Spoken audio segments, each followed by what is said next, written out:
All right, guys, today in front of me from Broadleaf Whiskey, we have Brothers of the Leaf. So in 2020, Brian Gelfo decided to live out a big passion of his, listened to his wife and his friends, and decided to create Broadleaf Whiskey. So he partnered with his friend J. Paul Tucker, who is a Louisville cigar icon. They partnered together and created Broadleaf Whiskey. So today in front of me, I have two different expressions from Broadleaf Whiskey. One of them is a straight bourbon whiskey that is finished in toasted French oak casks that were made over at the Kelvin Cooperage. And the other one is a straight rye whiskey finished in toasted white oak casks, again, being made over at the Kelvin Cooperage. Definitely excited to see what these things are all about, guys. Without further ado, let's go.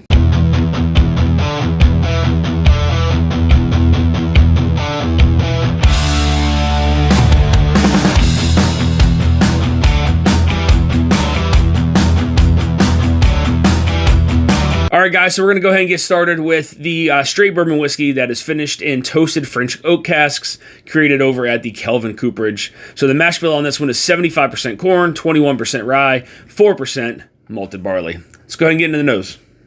So right away for this one, this brings a very kind of a darker side of a nose than like what I was expecting. It almost reminds me of like a spiked hot chocolate with like a little bit of sweet pipe tobacco further into the glass. Further away from the glass, again, it gets more of that like those traditional kind of bourbon notes. You don't really pick up on any of that toasted French oak influence. It's like a little bit like of a sweetness of a marshmallow there, that caramel, some of that vanilla. But then further into the glass, it reminds me of like a spiked hot chocolate with a little bit of, again, some sweet pipe tobacco in there. I do kind of, however, pick up a little bit of an orange peel in there as well. That's a little bit further into the glass. Again, really further away from the glass, really hasn't changed too much. Again, it's like a sweetness from a marshmallow, some caramel, some vanilla, a lot of that traditional kind of bourbon notes. But as you go in, a little bit further, it starts to, it gets very dark on the nose. Again, it's spiked hot chocolate. There's some sweet pipe tobacco in there. There's definitely a little bit of orange peel as well. Pretty nice nose, guys. Get in the palate. Cheers. That's crazy how much that toasted French oak plays on the palate on this one. And I mean, this one's, proof-wise, it's 115.4 proof. And I'll say it drinks its proof, but the flavor profile on here is very surprising. It's everything that I got on the nose. It's literally like a spiked hot chocolate. And then there's a lot of like sweet pipe tobacco on the mid to back palate on this one. And the finish, it gives off like this white pepper that kind of lingers on. But I cannot get past that sweet kind of like pipe tobacco. It is all, and I actually pick up a little bit of clove too. So it's like those two are kind of going like hand in hand right now. Some of that sweet pipe tobacco, a little bit of some like milk chocolate in there, but then that clove is definitely playing alongside that sweet pipe tobacco with some white pepper that flows down through the finish. That's very surprising. That's really good. Let's get a second sip, guys. Cheers. Yeah, again, not a ton of sweetness there on the front. And there is a little bit of cinnamon, and then as it makes its way to the mid to back palate, is again, it's like a sweet pipe tobacco, and I'm not talking a little. There's a big influence of sweet pipe tobacco.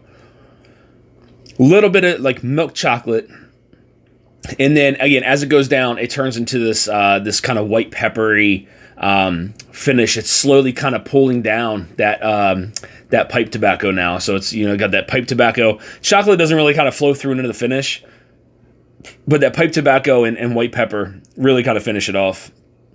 Let's get the last sip, guys.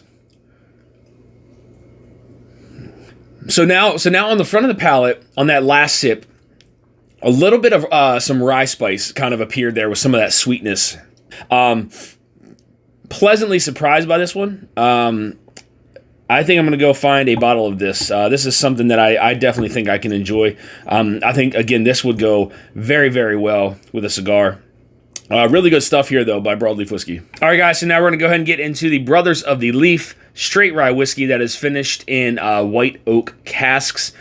This is 95% rye, 5% malted barley. It was distilled in Indiana. And the proof point on this one is 119.2, and this is batch 1. Let's go ahead and get into the nose. So this one has like a mixture. Like it has a lot of sweetness of like some caramel and some vanilla, but then it also has it has this like kind of herbal side to it with a little twist of like some citrus. So I do get a little bit of like some black tea on the nose with like a little bit of like lemon lime kind of deal. And then some of that sweetness from like your traditional notes, your caramels and vanillas. Citrus is definitely present on this one. Again, it's almost like a lemon lime kind of mix. That's further into the glass. Further away, again, it gets again to that traditional point, that caramel, that vanilla, but then some of that rye spice appears more further away from the glass than it does further into the glass. Nice nose though, guys. Let's get into the palate. Cheers. So the first thing that I noticed about this, it has a really nice mouthfeel to it. Again, it's a 95.5 rye. Again, 119.2 proof. I would say that this does not drink that hot, so this one could get you in a little bit of trouble. But I really like the viscosity on this one.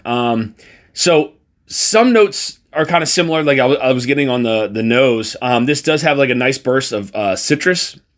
But it goes from like a lemon to an orange there on the sides of the palate. Front of the palate, a little bit of caramel in there. The rye spice on this, though, on the first sip anyway, is definitely present there. And it's not grain forward. It's just that spiciness. I'm not picking up the actual rye grain itself. It's really nice. I mean, really nice for a sip. Let's get into the last sip, guys. Cheers. So that second sip changed completely. So I got a lot. So that rye spice died down, and it's weird because there's like a slight hint of apple, but then there's like this like nutmeg kind of allspice thing going on the center into the back of the palate. A little bit of black pepper kind of follows through into the finish. The viscosity has stayed consistent from the front to the back. It leaves just kind of like a nice oily film across the palate. That kind of like cinnamon apple vibe, a little bit of rye spice in there, that citrus that's sitting there on the sides of the palate. I'm definitely pleasantly surprised by this rye whiskey here from Broadleaf Whiskey. So I want to thank you guys for tuning into this episode of Dusty Dan's Whiskey Reviews. I want to send a big thank you over to the team at Broadleaf Whiskey for supplying me with the samples here to review on the channel. Again, guys, both of these were actually very surprising. The amount of pipe tobacco, just the amount of flavor on this straight bourbon whiskey that was finished in French oak, toasted French oak from the Kelvin Cooperage. Lot of flavor. There's a lot of flavor on that whiskey. I do want to go find a bottle of that because that is really, really good. It's very unique. I think it would pair very well with a cigar. The rye whiskey, again, something that, this definitely had more viscosity to it than the bourbon did. However, I do like how on that second sip, how the flavor profile just kind of changed. It went from that, having your typical rye spice, some citrus, and then all of a sudden it flips, and then now you have kind of like a slight hint of apple with like this baking spice bomb that kind of sits there on the mid to back palate with some black pepper, and then that citrus, that kind of lemon orange citrus there on the sides of the palate. Either way, hell of a job here on both of these by Broadleaf Whiskey. So guys, if you're looking for more reviews like this, make sure you hit that subscribe button, bell notification to be alerted of any upcoming reviews or live streams. You also find me on Instagram at Dusty Dan's Whiskey Reviews. Until next time, guys, stay dusty.